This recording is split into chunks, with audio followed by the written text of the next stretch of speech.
a 58-year-old mother whose own daughter heartlessly threw away a gift sewn with all her love. But instead of resentment, she quietly stitched the dress back together, hiding letters inside each seam. Then returned, not to demand justice, but to remind her child, true love is never thrown away. Before we begin this story, let me know where you are listening from in the comments below. My name is Evelyn Carter. I'm 58 years old. And what I'm about to tell you today will forever change the way you see your own family. There's a particular kind of silence that creeps into a house after years of laughter have vanished. It doesn't rush in. It seeps. Through the cracks in the window pane, through the gaps between floorboards, and finally into the space behind your ribs. My home. This small yellow house in Savannah, with peeling shutters and a crooked porch swing, hasn't heard real joy in a long while. The only sound it knows now is the rhythmic hum of my sewing machine and the occasional creak of my arthritic knees when I shift in my chair. It's late.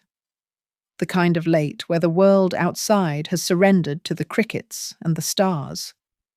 The warm Georgia night presses against the windows, and in the soft amber glow of my sewing lamp, I'm threading the final seams of a gown I should have never had to make. A gown for Madison, my daughter, my stranger. I lean back in my chair for a moment and stretch my fingers. They ache. 58 years old, and these hands have patched, sewn, mended more than just clothes. They've held a child through nightmares, wiped away tears, packed peanut butter sandwiches into brown paper bags. They've written checks that didn't always clear and hugged people who didn't always deserve it. I glance at the photograph taped beside the sewing table, a snapshot from a different life. Madison, 17, wearing her graduation gown. Her smile so wide it nearly split her face in two, her cap askew on top of wild curls that refused to be tamed. I remember the sun that day, how it turned her skin golden and made her eyes dance. I remember thinking, she's going to change the world. But somewhere between then and now, something changed. She changed, and maybe I did too. I exhale and smooth the satin fabric across my lap. Soft lilac. She used to love this color. Said it reminded her of spring mornings on River Street, when the jacaranda trees were in bloom and we'd walk hand in hand, sharing lemon ices. Now she wears only black, white, beige. Designer names I can't pronounce. Lives in Buckhead, in a house that looks like it belongs on television, not in real life. She sends Christmas cards through her assistant and birthday texts with emojis.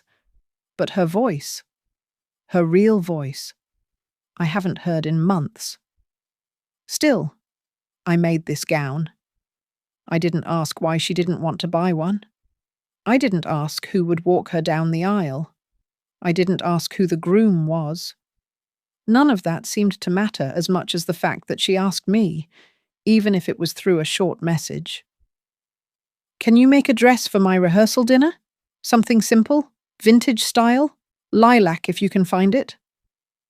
That was it. No, please, no, thank you. Just a sentence dropped like a coin in a charity jar. But I clung to it like a lifeline. So I went to the fabric store downtown, the one run by Mrs. June. She still remembers when Madison was born. She let me rifle through bolts of satin and lace like I was choosing sacred cloth. I spent more than I had. I always do when it comes to Madison. I brought it home and laid it out on the kitchen table, my sacred space. Every cut of fabric was a prayer. Every stitch, a memory. I remember when she was 6 and spilled grape juice on her Easter dress. I didn't scold her. I laughed, and we sat on the floor and dyed the whole thing purple together. I remember staying up until 2 a.m., hemming her prom gown because the boutique had gotten the size wrong, and she was too embarrassed to go back. I remember how she used to sit on my lap while I sewed, watching me like I was magic. Somewhere in the distance, a train whistles. It always sounds lonelier at night. I glance at the clock. 12:13 a.m. I take a breath, deep and shaky, then place the last stitch. It's finished. The dress is elegant but soft. Modest neckline, delicate cap sleeves, vintage buttons down the back. I added a thin sash at the waist with tiny embroidered flowers. Just enough detail to make it feel like love. It won't be the most expensive dress in the room, not even close. But it's made with something no boutique can sell. I stand and hold it up to the light. It glows, not because of the fabric, but because of what it cost me to make. Not in money, but in memory, in ache, in hope. And just for a second, I imagine Madison slipping it on, looking at herself in the mirror, turning to me and whispering, "Mama, you still know me." But then the light flickers, and I'm standing in my quiet house again, alone. No one will clap when she wears this. No one will ask who made it. That's not why I did it. I did it because I needed to believe that love stitched with patience could still mean something. That even if the thread between us had frayed, it hadn't broken completely. I place the dress into the box I've lined with lavender tissue paper. I tuck a small note beneath the sash. Just 3 words. For you, always. I close the lid slowly, as if sealing in a piece of myself. I tie it with a ribbon the color of magnolia petals and set it gently on the kitchen counter. As I turn off the sewing machine, the silence returns. Only this time, it feels less like absence and more like surrender. I sit at the table, hands folded, eyes closed. I've spent 58 years stitching up other people's lives, but mine is falling apart at the seams. The thought echoes again, but this time I don't chase it away. I let it sit, let it rest with me. Maybe this dress won't change anything. Maybe it won't bring her back. Maybe I'm clinging to the fantasy of a mother's redemption that only lives in books and movies. But maybe, just maybe, this is the first stitch in something new, not perfect, not whole, but new. And that's enough, for now. Buckhead smells like money. Not just wealth, but that calculated, cold kind of money. The kind that doesn't just buy cars and jewelry, but silence and distance. The kind that doesn't scream, but whispers in foreign accents and marble countertops. As I pull into the gated driveway, I'm already shrinking in my seat. Her house, or should I say mansion, sits like a sculpture behind a perfectly manicured hedge, not a single leaf out of place. The lawn gleams like something painted on. I park my aging Buick as far to the edge as I can, afraid it might stain the driveway just by sitting there. I check the box in the passenger seat again. Still wrapped. Still perfect. My palms are sweaty. This shouldn't feel like a battlefield, but it does. I've survived so many things. Grief, debt, the slow ache of loneliness. But nothing prepares you for the day you realize your child has built a life that has no room for you in it. The door opens before I ring the bell. She stands there, framed in white columns and judgment. Madison. Her hair's pulled back into a tight bun, not a curl in sight. She's wearing something beige, of course, and high heels that probably cost more than my monthly rent. Her face is carved sharp, with contour and calm. There's no warmth, no "Hi, Mama," no hug. Just, "You brought it?" I lift the box slowly, offering it like something sacred. "I hope it's what you imagined." She doesn't invite me in, just takes the box and turns on her heel. I stand there, in the doorway, for a second too long, hoping she'll look back. She doesn't. Inside, the house smells like eucalyptus and expensive indifference. Every surface gleams. The silence is too clean. Madison places the box on a marble countertop and pulls the ribbon loose with 2 fingers, as though unwrapping a gift she didn't really want. She lifts the dress and holds it up to the light.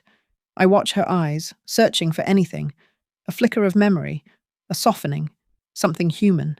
Instead, she frowns. "It's lilac," she says flatly. My throat tightens. "You asked for lilac." "Did I?" "Hmm." Her voice is syrupy, distant. "It's just... maybe it's the lighting." She drapes it over the counter like a dish towel and disappears down the hallway, calling, "Thanks, Mama," as casually as you'd toss a coin into a gutter. I'm still standing there, not welcome, not dismissed, just invisible. I stare at the dress, wrinkled now, hanging half off the counter like it means nothing. I reach for it, desperate to smooth it, to protect it. But I never get the chance.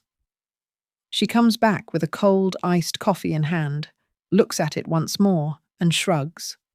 Then, without warning, she sweeps it off the counter, folds it sloppily, and tosses it into a plastic shopping bag resting near the trash. "It's not really my style," she says, sipping her drink. "But thank you for the effort." Effort. Effort. Freeze. My breath catches so hard it burns. My chest tightens like someone just pulled a string through the middle of my lungs and yanked. Something inside me splinters. I want to speak, say anything, ask why, demand better. Tell her the hours I spent choosing that fabric, sewing those seams. The night I stayed up until 3 a.m., undoing a hem, because it didn't fall just right. The part of me I folded into that box. But no words come. I just nod. A single mechanical nod. And I turn to leave. She doesn't walk me out, doesn't say goodbye. As I reach my car, the air feels thinner. The sky above Buckhead is a sterile blue, cloudless and sharp. I slide into the driver's seat and grip the wheel until my knuckles whiten. I don't cry. Not yet. Instead, I drive. I don't remember much of the trip home. Just the traffic blurring into noise, the ache in my chest growing tighter, the weight of something unspoken pressing into my ribs like a stone. By the time I pull into my driveway, the sun has shifted, casting long shadows across the porch. My hands are trembling. I sit in the car for a long while, engine off, door shut. And then it happens. Not a scream, not a sob. Just a slow, deep exhale that feels like it came from somewhere ancient inside me, like I've been holding my breath for years. I think of the dress, folded and bagged like leftovers.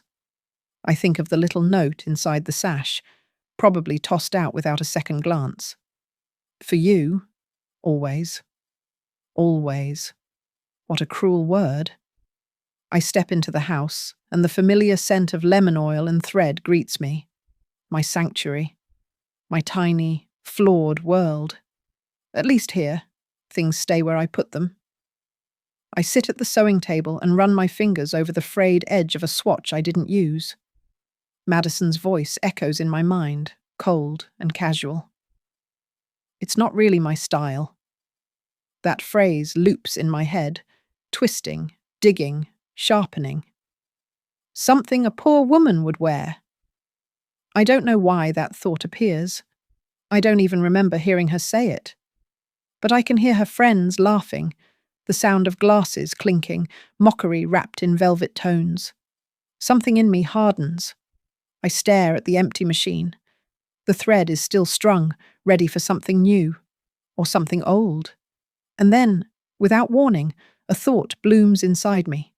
Not soft, not hopeful, but clear, icy.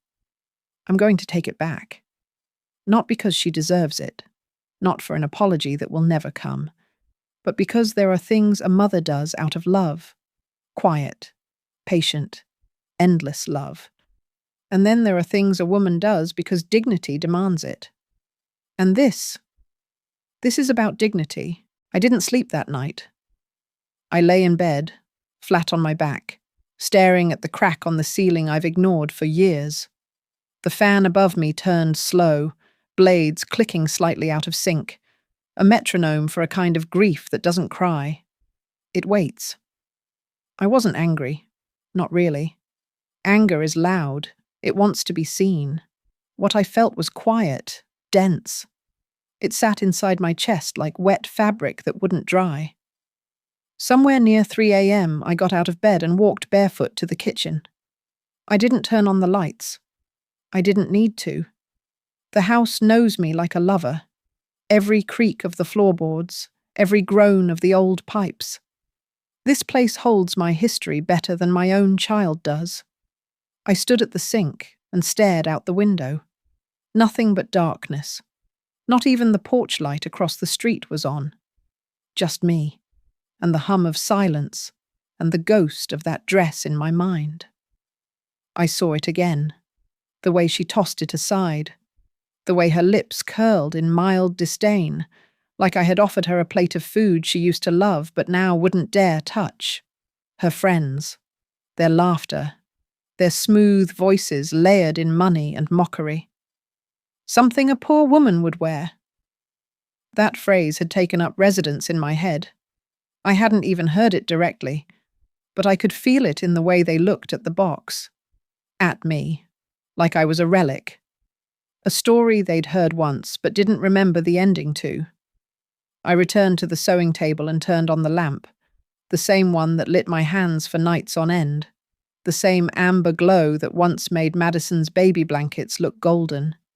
The machine sat there, thread, ready, silent, waiting, just like me. I ran my fingers over a half-used spool of lilac thread. It caught the light, and for a second, I imagined it unraveling all the way across the floor, through the hallway, out the door, and down the road, all the way to her. What had I done wrong? When did I become invisible? I thought of the day she first asked me to teach her how to sew. She was 8. I had just lost my job at the dry cleaners. Money was thin, but I had pieced together enough scraps for us to make her doll a new dress. We sat right here. She on my lap, my arms guiding hers. "You're magic, Mama," she whispered. That little voice. I hadn't heard it in years. Somewhere between that doll dress and her designer wardrobe, the magic must have unraveled. Maybe it was the years I spent working 2 jobs just to keep us fed. Maybe it was the way I always said no to sleepovers because I couldn't afford the gifts for birthday parties. Maybe it was when I told her she didn't need a new dress for the dance if her old one still fit. Maybe love started to look like lack. I reached into the sewing basket and pulled out the old measuring tape. The edges were worn, numbers faded. It had measured every inch of her life, from her tiny baby ankles to her prom night shoulders. I held it in my hands and wept. Not loud, just tears. Quiet and stubborn, like they'd waited too long to be let out and didn't want to be dramatic about it. That's when it happened. That moment when something inside me didn't break, but shifted. No more questions. No more waiting. I wasn't going to cry another tear for someone who couldn't even look me in the eye. But I wasn't going to forget who I was, either. I am not disposable. I am not a seamstress for shame. And I damn sure am not the kind of woman who lets her work be buried in a trash bag. So I stood up. I didn't know exactly what I would do yet, but I knew one thing with absolute clarity. I was going to take that dress back.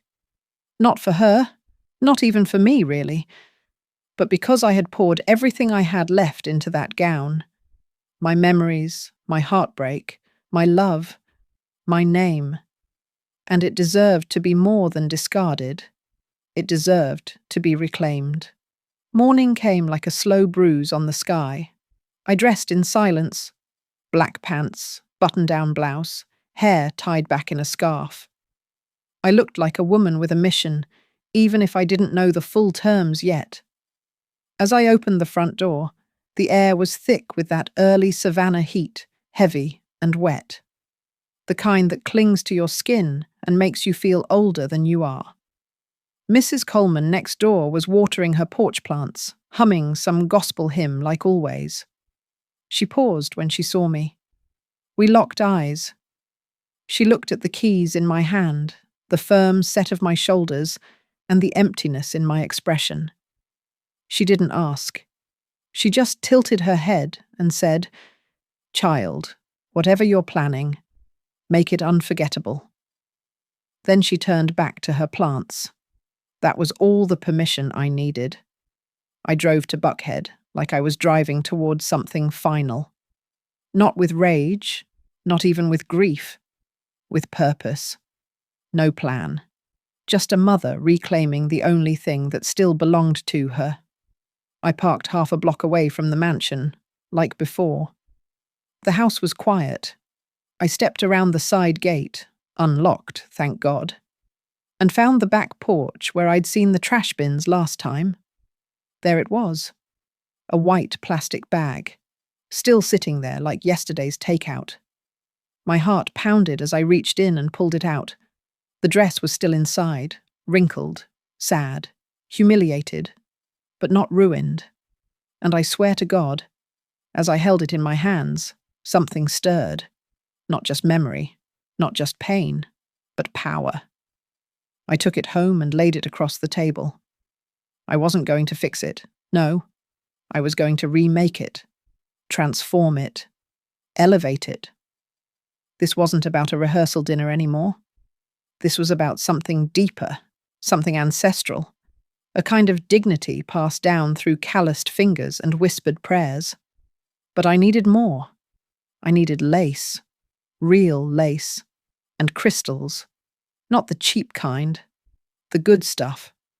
I opened the drawer of my dresser and stared at the small velvet box tucked in the back corner. Inside was the ring. Not my wedding ring. That was gone years ago. No, this was my grandmother's ring.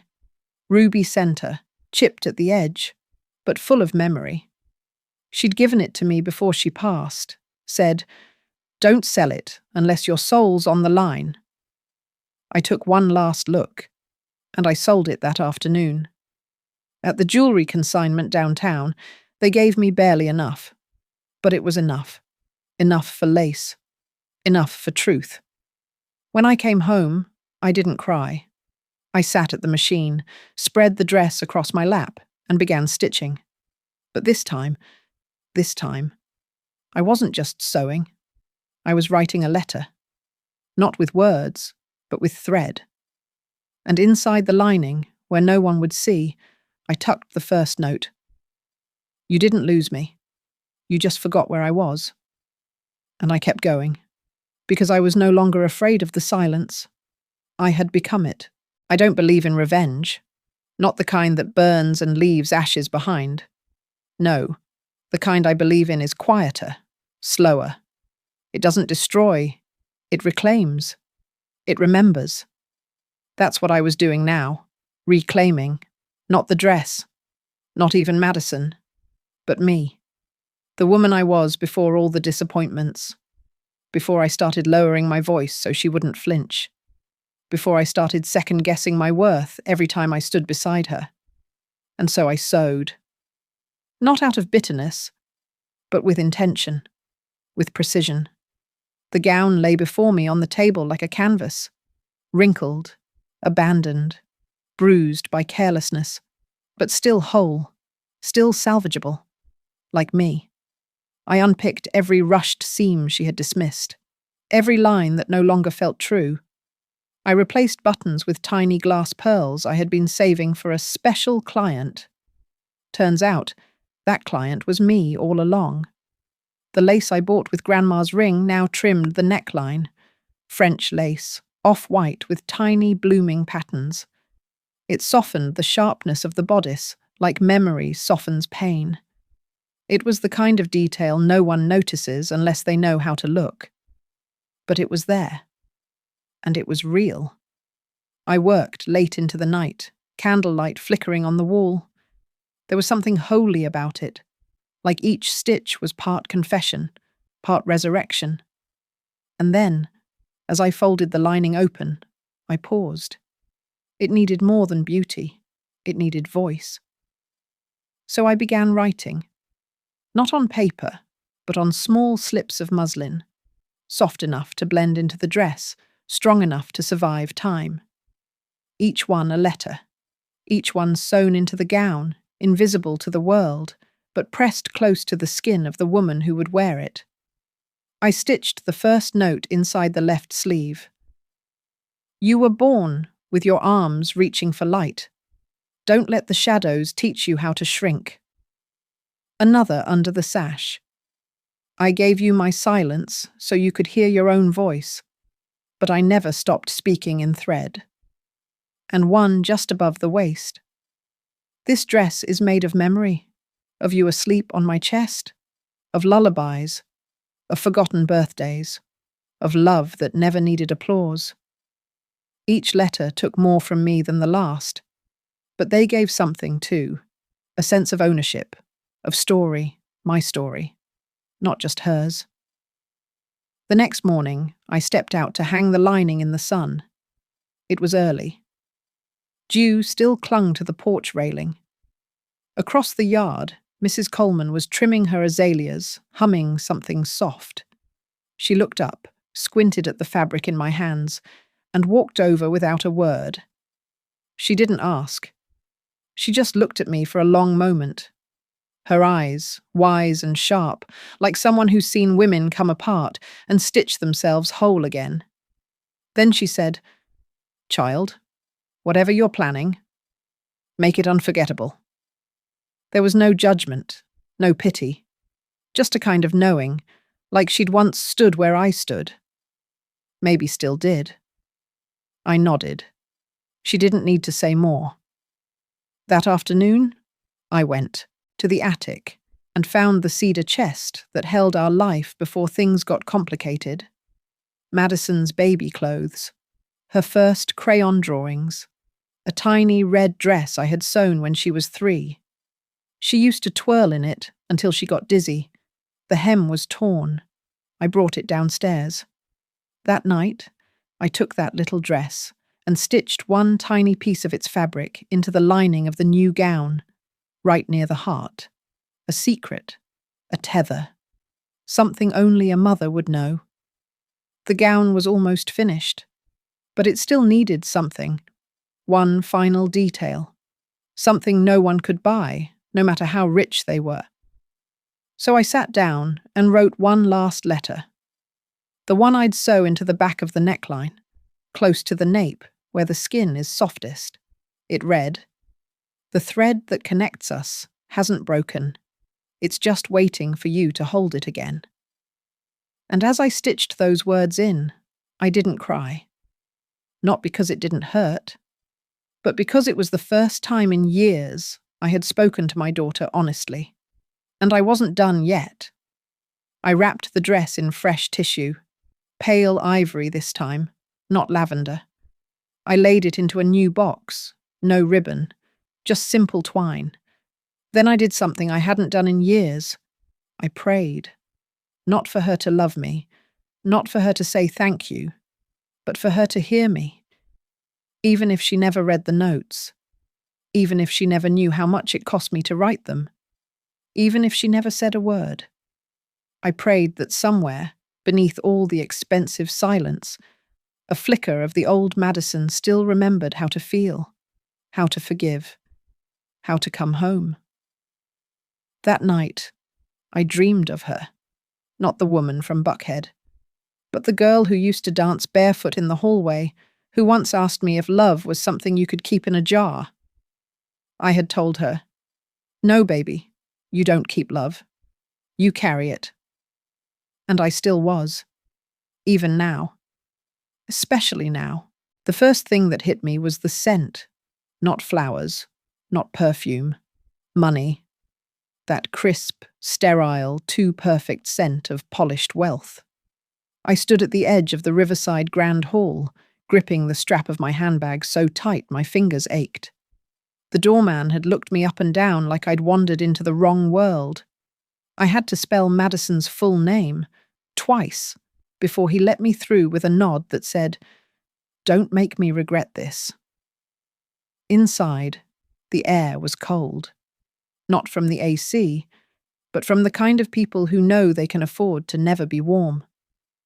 The ceilings soared, a chandelier glittering above like icicles spun in gold. The walls were whitewashed stone, draped with soft chiffon and flickering light. Dozens of chairs lined up in perfect formation, each with a small silk cushion. Violinists played something elegant and forgettable in the background. I kept my head low and walked slowly to the back row, far away from the silk and sequins. I didn't belong here, and everyone knew it. My dress was simple, navy blue, pressed the night before with care. My shoes weren't new. My purse was vintage in the real sense, not the curated kind people pay extra for. But I held my head high, because I wasn't here to be seen.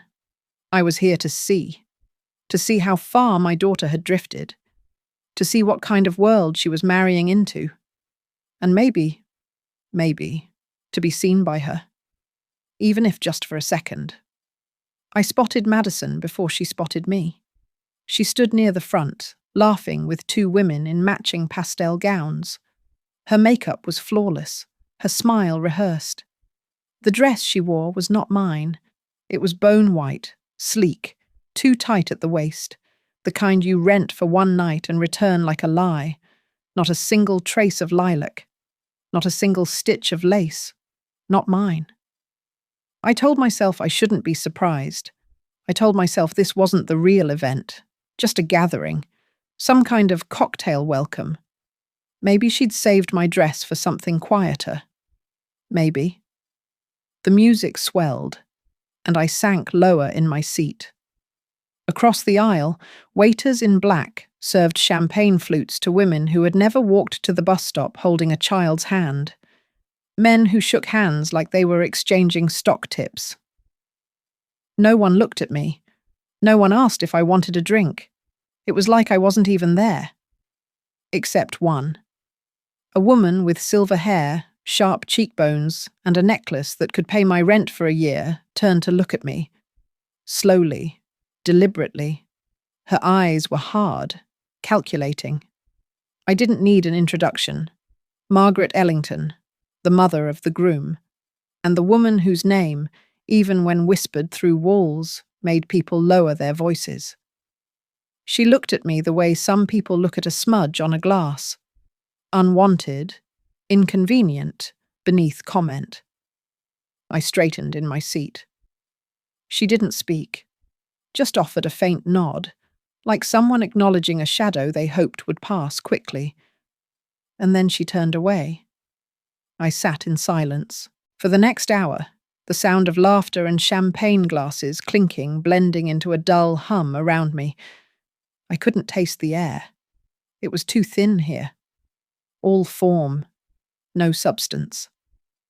I caught glimpses of Madison moving through the crowd, hugging old college friends, speaking to wedding planners, posing for pictures that would later be cropped and filtered until they didn't look like real life at all. She never turned toward me, not once. I felt my stomach twist, not in anger, in grief, because she was gone, not physically, not even geographically, but gone. The girl who once used to cry when I worked late, who used to beg to sit in my lap at church, who once said she wanted to grow up and be just like Mama. Gone. In her place stood a woman who moved through rooms like she was auditioning for power, who spoke in crisp syllables, who laughed without warmth. And suddenly, it wasn't the dress she rejected that hurt the most. It was the history, the erasure of everything that came before this. Us. At one point, someone made a toast.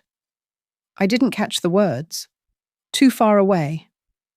But I saw Madison raise her glass, eyes shining under the lights. She smiled and leaned into the man beside her, handsome, young, cufflinks that caught the chandelier's glow. He kissed her temple. I should have felt proud. Instead, I felt nothing. Or maybe too much. The violinists played again. Somewhere in the corner, a photographer adjusted his lens. And still, no one noticed the woman in the back row, sitting quietly, watching the distance grow between the past and the present. I shifted in my seat. Something pressed against my side. I reached into my purse and felt the folded edge of a note, one of the muslin letters. I had kept an extra, almost by accident, or maybe on purpose. I pulled it out and held it in my lap. It read, "You don't have to say thank you. You just have to remember." I looked up. She still hadn't seen me, but I saw her. And I saw something else too. A stage. A moment. An opening. The dress wasn't meant to be admired from a box. It was meant to be seen, to be remembered, to be returned. Not as a gift, but as a mirror to what she left behind. I rose slowly, clutching the note. My knees cracked. My heart thudded. I wasn't sure yet what I would do, but I knew this. I hadn't come this far just to disappear again. There are moments in life when time slows, not because something magical is happening, but because your body knows before your mind does that everything is about to change. This was one of those moments. I stood in the shadows at the edge of the hall. My hands trembled, not from fear, but from something deeper, something ancient. The ache of generations passed down through blood, thread, and silence. In my arms, I held the gown. My gown. Not Madison's. Not Margaret Ellington's idea of style. Mine. And it wasn't just satin and lace anymore. It was testimony. Proof. A stitched confession of everything I had sacrificed and everything I had refused to bury. The reception space glittered with candlelight. People laughed, glasses clinked. A string quartet played something light and meaningless in the background. They didn't see me. Not yet. But I saw everything. I saw Madison near the front, surrounded by people who smiled with their teeth, but not their eyes. Her posture perfect. Her laughter polished. The man beside her, the fiancé, whispered something in her ear. She laughed again, louder this time, like she was trying to convince the room she belonged here. Maybe she did. But a part of her still belonged to me, and to this dress. I stepped forward. Each click of my low heels echoed louder than I expected. A few heads turned, then a few more. It was like a ripple across the still surface of a lake.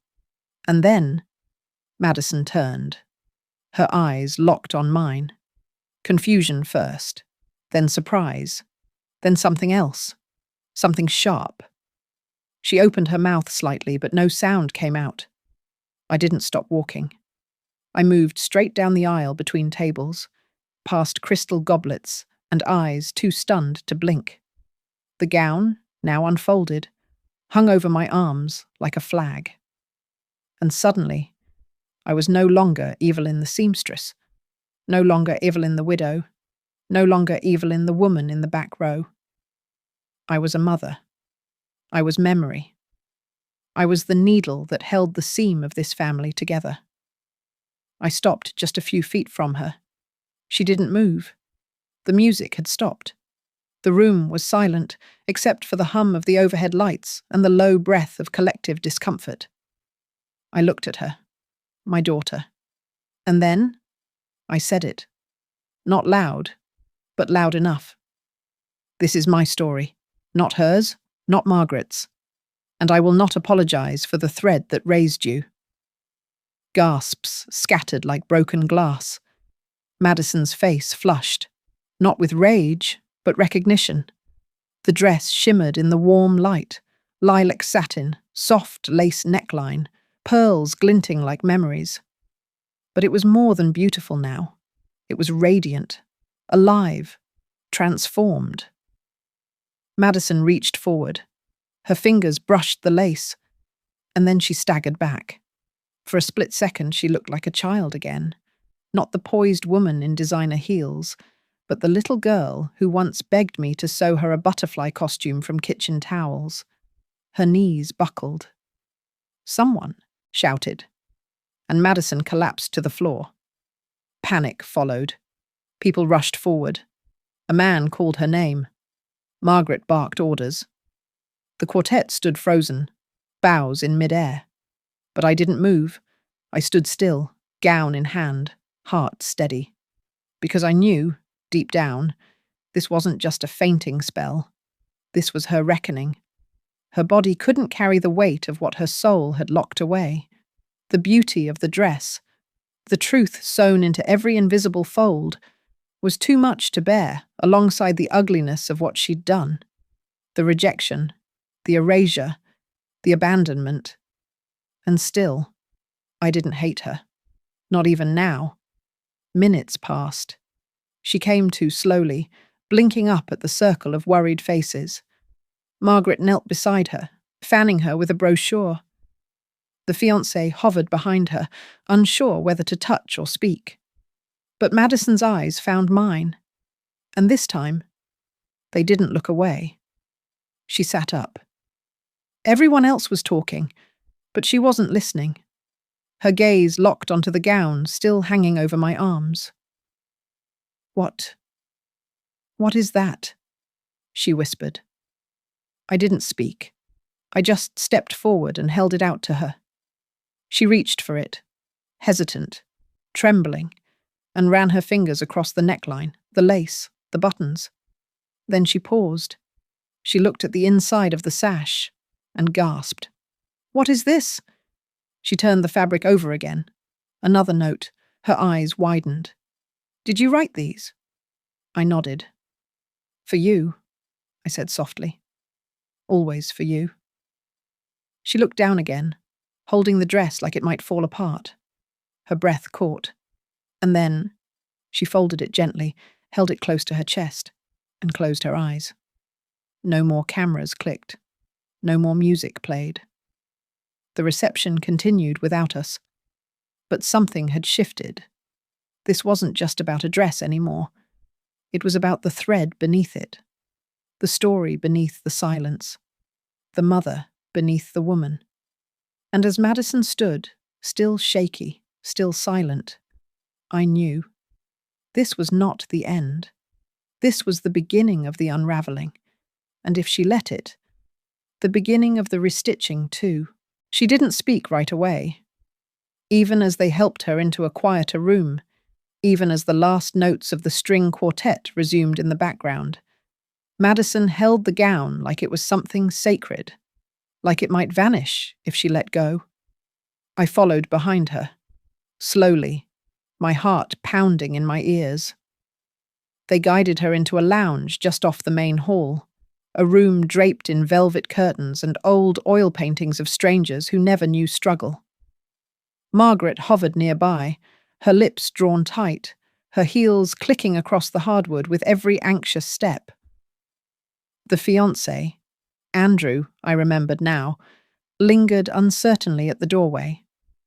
But Madison, she didn't look at any of them, only at the dress.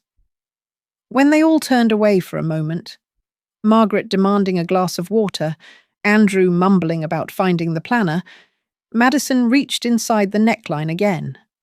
Her fingers brushed against something hidden in the lining, another note. She unfolded it slowly, carefully, like it might tear if she breathed too hard. I watched her eyes move across the words. This dress is made of memory, of lullabies, of forgotten birthdays, of love that never needed applause. She read it again, then again. Her lips trembled. "Mama," she whispered, not looking at me. Did you sew these into the dress?" I nodded. "There are more." She looked up. Her eyes were wet, not red, not puffy. Just vulnerable. Why? A simple question, so full of ache. I didn't walk to her. I just stood still. She needed space. But I spoke clearly, gently. Because you stopped listening to my voice. But I prayed maybe you'd still hear my thread. She let out a breath. It cracked halfway through. I didn't know, she said. I thought. She stopped herself. I let the silence stretch. I wasn't going to save her from the truth. She had to walk into it on her own. She held the dress tighter, brushing her hand along the inner hem. Another hidden slip of fabric peeked out. She tugged it gently. You didn't lose me. You just forgot where I was. Madison let out a sound, half sob, half breath, and sank into the edge of a nearby chair. She didn't try to hide her face.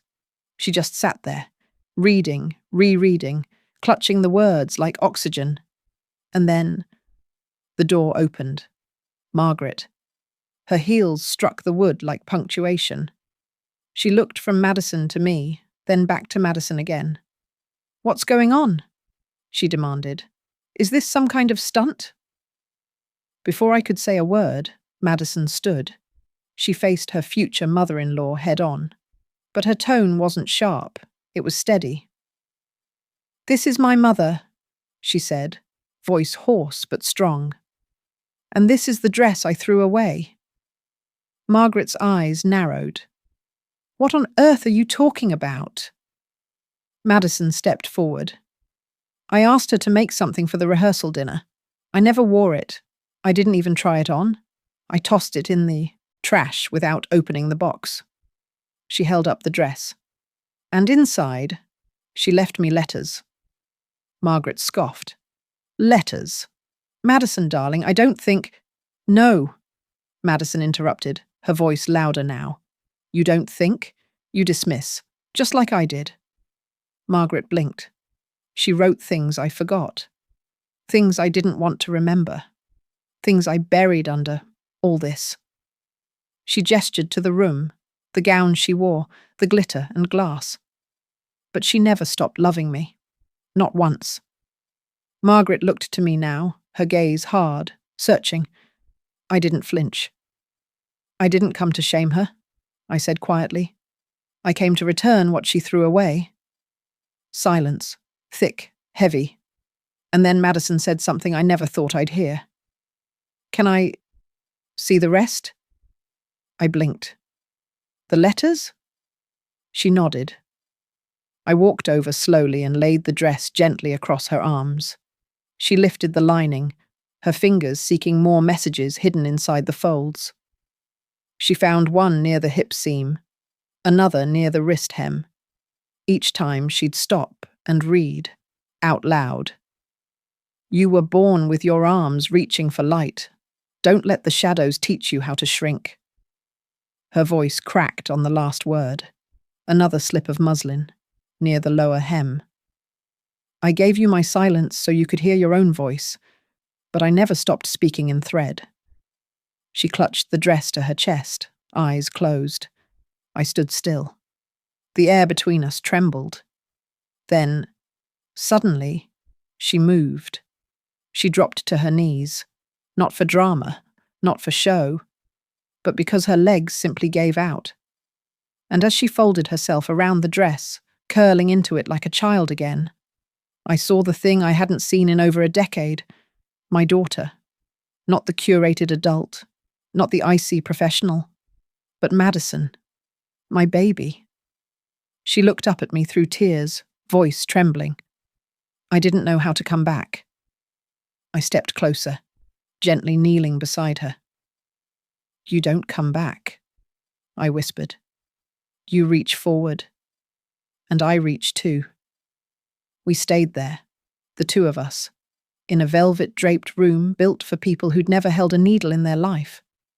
A mother and daughter, stitched back together by something no money could buy. Margaret remained silent. She turned and walked out without a word. I didn't care. Because my daughter was in my arms, holding the thread. The air was different after Madison's tears.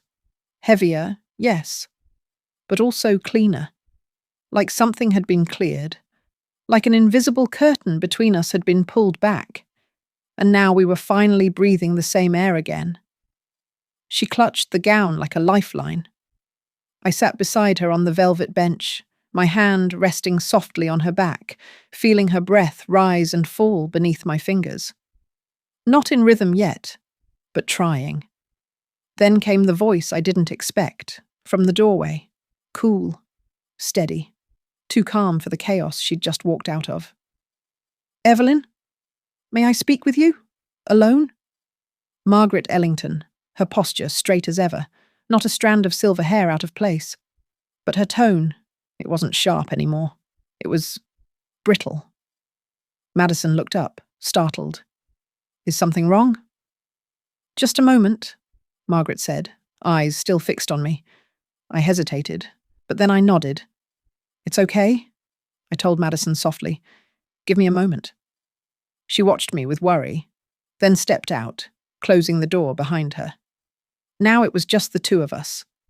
A mother who had raised a daughter with thread and borrowed time, and a woman who had shaped her son with legacy and glass walls. I folded my hands in my lap and waited. Margaret walked to the far side of the room. She didn't sit, just stood by the tall window, looking out onto the glowing reception lawn. Laughter drifted in from beyond the curtains. Crystal, champagne, empty joy. Then she spoke. "You probably don't remember me." I said nothing. Because I did. Not by face, not clearly. But the feeling. The name. A memory I'd buried so deep under years of dust and labor that I thought it had rotted away. She turned to me. 25 years ago, she said. I came into the cleaners off Whitaker Street. You worked there. I remember your hands. And your calm. I felt my breath tighten. She looked down, ashamed. Not something I'd ever imagined on her face. I brought in a silk blouse. I was furious. The beading had snagged, and I assumed someone had damaged it. I demanded the manager fire the staff who touched it. I remembered now, clear as sunlight through a broken window. That day, the rain, the shame, the silence from my boss, the look in his eyes when he called me in. He said it wasn't personal, but it was. That silk blouse had been damaged before it even arrived. I took the fall, lost the job, lost the last bit of stability I had after my husband passed. Margaret's voice cracked as she continued. I realized, months later, that it wasn't your fault, that it was my maid who'd tried to spot clean it and never told me. I meant to apologize. I meant to go back. But I didn't. She looked at me now, really looked.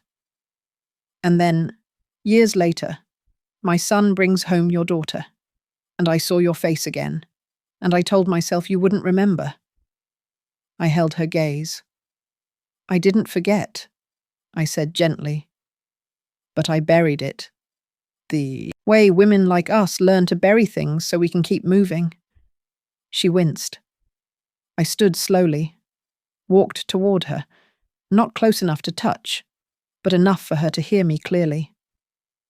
You took something from me that day. She nodded. I know. But you gave me something too. You gave me the silence I needed to listen to my own strength. Her eyes welled. She blinked hard. I don't expect forgiveness. I tilted my head slightly. That's good, I said, because I'm not offering forgiveness. I'm offering clarity. She nodded once. A small, tight movement. Then I said what I didn't even know I needed to say until that moment. I didn't bring this dress for shame, Margaret. I brought it to show Madison that what you build with love can survive what people tear down with money. Silence. Thick, but not sharp. Then, unexpectedly, Margaret stepped forward, reached into her clutch and pulled out a small envelope. This is for you, she said. No tricks, no strings? I took it. Inside, a check, a large one. Too large. I looked at her, eyebrows raised. It's not a payoff, she said quickly. It's a proposal, not for an apology, for a beginning. I said nothing. Madison told me once that you dreamed of opening your own studio, that you gave it up for her. My throat tightened.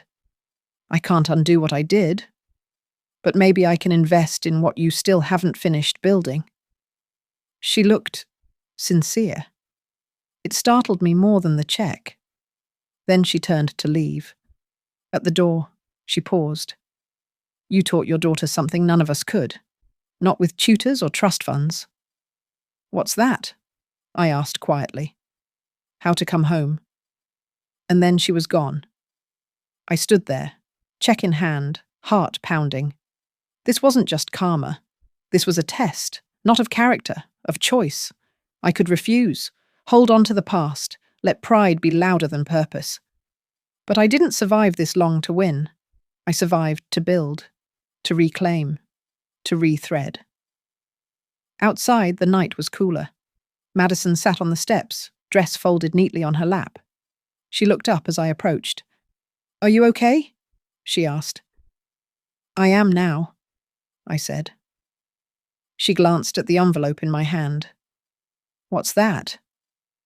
I looked at her, really looked, and smiled. An opportunity? For us? She arrived just before noon. No call, no text, no grand entrance. Just the sound of gravel crunching beneath unfamiliar tires, followed by the tentative knock of knuckles against the front door. 2 soft taps, like she wasn't sure I'd answer. I was in the kitchen folding laundry, watching light filter through the lace curtain above the sink. The morning had been quiet, just the way I liked it lately. No radio, no sewing machine, just the distant chirp of birds and the echo of a house that used to be full. I wiped my hands on a dish towel and moved slowly toward the door. My joints ached, but not from age, from memory. When I opened it, she stood there. Madison.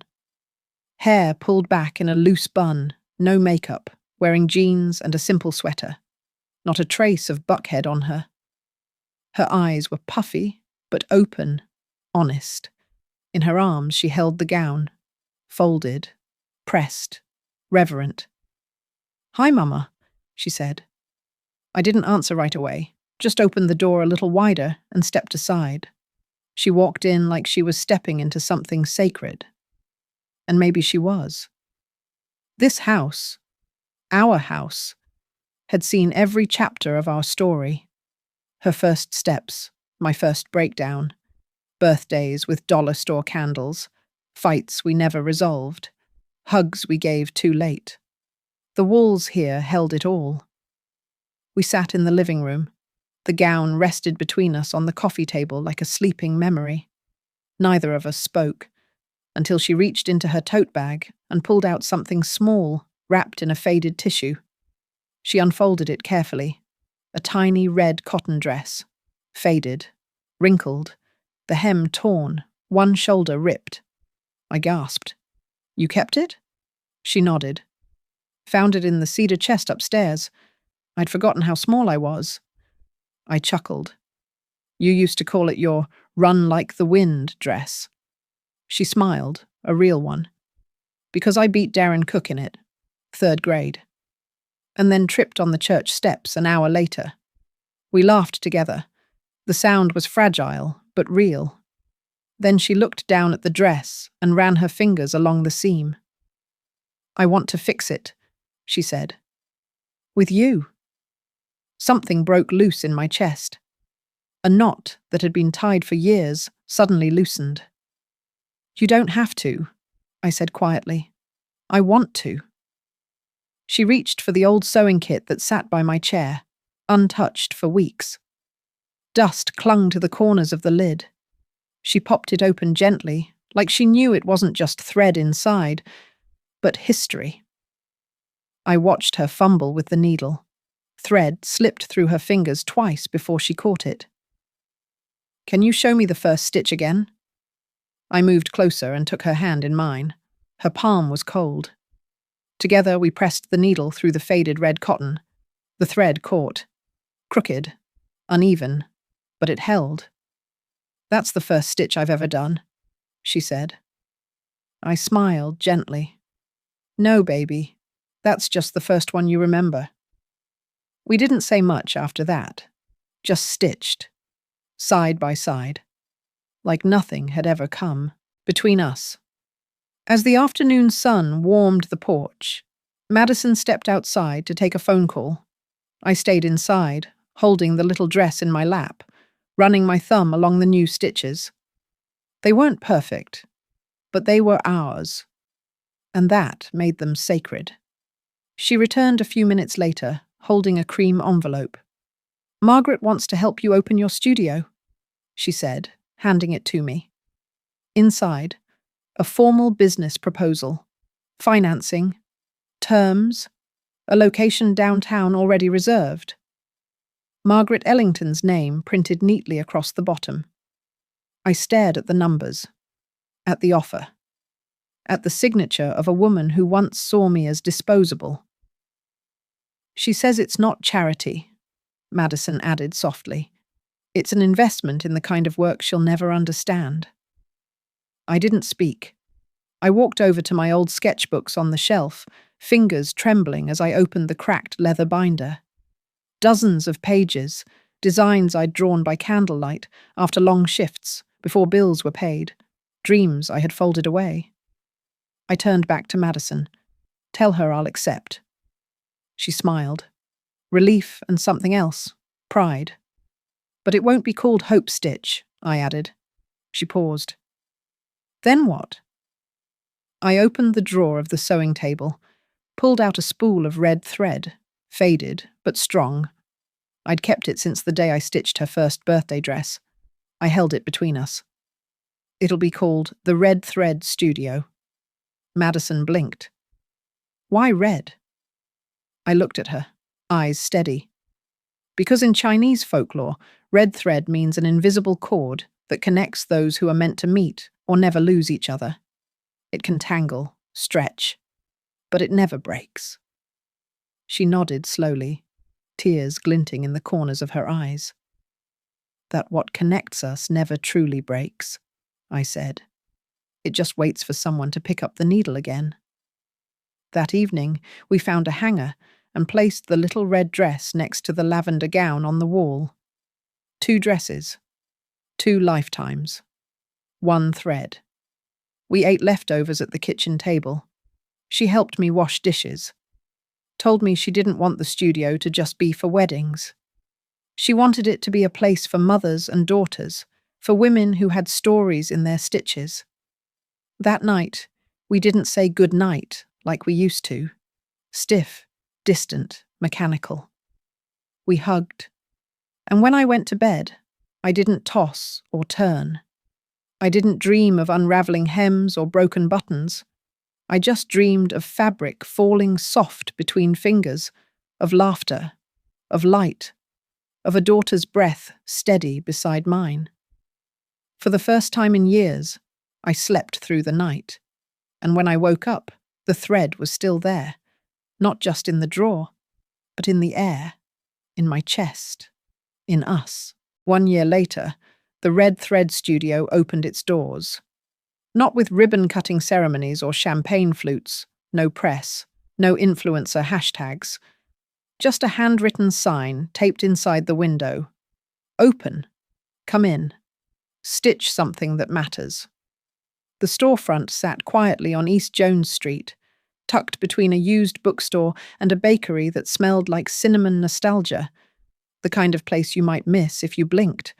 But once you stepped inside, you'd never forget it.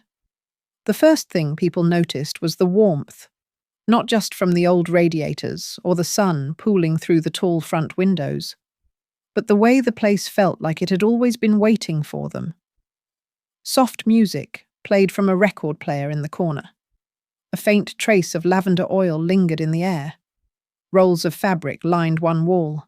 Cotton, lace, silk, even repurposed denim from donated jeans. Color lived here. Every hue told a story: grief, joy, rebirth. Some bolts were labeled with handwritten tags like "for beginnings," "for healing," "for remembering who you are." A corkboard by the front desk bloomed with pinned notes, stories from women who had come to stitch a piece of themselves back together. One read, "My daughter and I haven't spoken in years. We didn't fix everything, but we made a pillowcase together. It's a start." Another, "This studio didn't just fix my dress. It fixed how I see myself." And tucked into the top corner, a scrap of muslin that said in red thread, "To the ones who stayed silent so others could speak." Madison worked at the center table, her hands steady as she adjusted the bust of a wedding dress on a woman in her late 50s. Short hair, kind eyes, nervous fingers. The woman had come in for a custom piece to wear at her daughter's second wedding. "Something simple," she had said. "Something that tells her I believe in second chances." "I haven't worn a dress in almost 2 decades," she added. Madison smiled. "Then we'll make sure this one feels like forgiveness." She moved with quiet confidence now, her voice no longer clipped, no longer rehearsed. She didn't just design, she listened, asked questions that mattered, helped women find their shape again, not for vanity, but for truth. I watched from the side as she gently guided the woman to the mirror. "Don't look at what's wrong," Madison told her. "Look at what's been through hell and still stands straight." The woman's eyes glistened, and in that moment, I saw it. My daughter. Not the girl who once ran from everything I stood for, but the woman who had found her way back, thread in hand. Later that evening, we closed early. It was time to keep a promise. Madison and I drove a few blocks west to a quiet street where Mrs. Coleman still lived. Her house hadn't changed in decades: green shutters, porch swing, and a screen door that squeaked with history. She sat on the porch wrapped in a quilt, humming a gospel tune and sipping sweet tea like always. Her hair was thinner now, her hands more fragile. But her spirit? Still sharper than a fresh needle. When she saw us, she grinned. "Well now, if it isn't the ladies of the thread." We laughed and hugged her gently. Madison reached into her bag and pulled out a box. Simple, wrapped in craft paper, tied with red twine. Inside, a scarf, cream cotton. Along the edge, we had embroidered the words of her favourite hymn. "His eye is on the sparrow, and I know he watches me." The letters were stitched by both of us, alternating hands, mine shakier, Madison's more even now. Mrs. Coleman opened it slowly, reverently, like she was unwrapping memory itself. She held it to her chest, and for a long moment she didn't say anything. Then, "You remembered." "I always remembered," I said softly, even when I didn't say it out loud. She reached for my hand. "Child, you didn't just stitch a scarf. You stitched something back into this world." Back at the studio that night, we sat by the large oak table beneath the glowing amber lights. The shop was silent, but alive. Spools of thread lay open like constellations. A small radio hummed softly in the background. The door was locked, but the space felt wide open. Madison sipped tea. I folded scraps of muslin into sample swatches for tomorrow's class, our first mother-daughter workshop. 7 pairs had signed up. Some hadn't spoken in years. Some just wanted to learn how to sew. All of them, I suspected, were here for more than fabric. I reached beneath the counter and pulled out a wooden frame I'd been saving. Inside it, a single strand of red thread. No caption, no plaque. Just the thread, stretched taut, mounted between 2 pins. Madison noticed as I placed it on the shelf behind the register. "What's that for?" "A reminder," I said.